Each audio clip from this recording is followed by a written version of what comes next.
Nous allons donc monter les petits aimants ici qui vont servir à la détection des capteurs FEOL, des fins de course pour le réseau et pour le focuseur. Alors il ne faut pas se tromper, c'est une partie un peu délicate.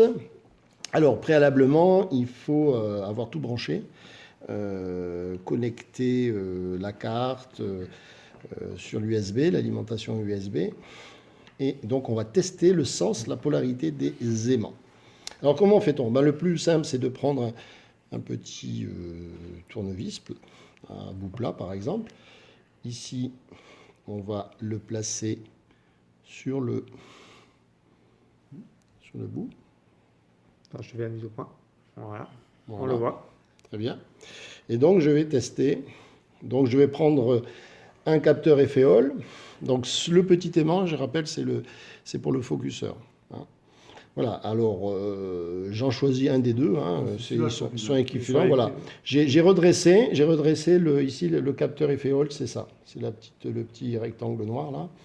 Et donc je l'ai redressé parce qu'en fait l'aimant va se mettre voilà, en face, en vis-à-vis, il va être comme ça. Ok, ça va marcher comme ça. Alors sur la petite carte FEOL, il y a une petite LED qui fonctionne.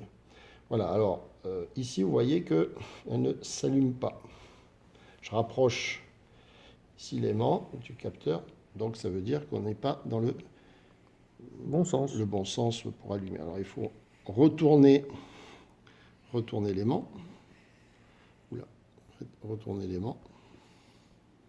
D'accord? Voilà. Et je vais refaire la manip. Je vais tester. Et là, vous voyez que la LED...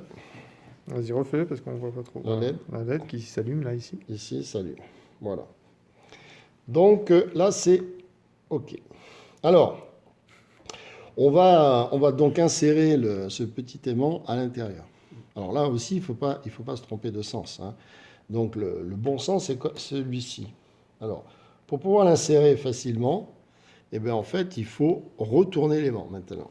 Donc, je retourne l'aimant.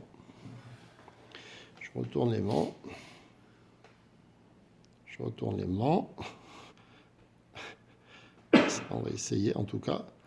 Voilà, mais tu retestes que ça marche. Voilà, pas. Normalement, ça ne doit pas marcher cette fois-ci. Voilà. Alors, si je vais de l'autre côté... Par contre, ça marche.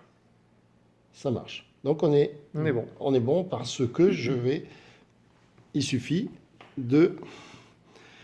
maintenant de pousser l'aimant à l'intérieur ici du petit trou. Et voilà. Il est bon. Alors, on reteste maintenant. On vérifie parce que vaut mieux vérifier deux fois. Parce que quand tout sera monté, voilà. Et donc, vous voyez que je vais le mettre comme ça. Attends, mets-le bien en face. Il est là, en face. Voilà. Il faut qu'il soit assez près. C'est bon? On voit le... Attends, je vais le mettre comme ça. Voilà, c'est ça. Voilà. Là, ça s'allume. Si tu remontes-le un peu plus haut. Oui, voilà. Il est là. Voilà, c'est bon. Là, ça s'allume. Voilà. Donc après, donc c'est bon. L'aimant, il est bien placé. Alors maintenant, on va s'occuper du deuxième aimant. Qui est plus facile. Voilà, il est un peu plus gros, il ne faut pas se tromper.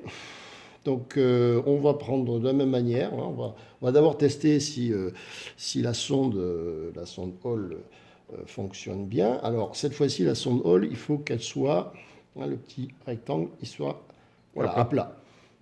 Donc en fait, ça va travailler la sonde, l'aimant va être juste en face. Voilà.